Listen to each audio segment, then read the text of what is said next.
হাওড়া জেলার নরেন্দ্রপুর গ্রামে স্থাপিত হয়ে গেল ঐতিহাসিক শ্রীরাম টাওয়ার, যেটা পশ্চিমবাংলায় হয়তো এই প্রথম।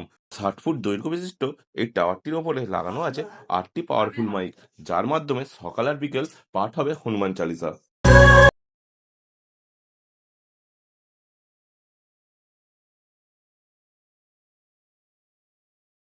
এই শ্রীরাম টাওয়ারে প্রত্যেক দিন সকাল সন্ধে হনুমান চালিসা পাঠ হবে, যেটা মানুষের কাছে গর্বের জিনিস, যেটা সবসময় শোনা যায় না।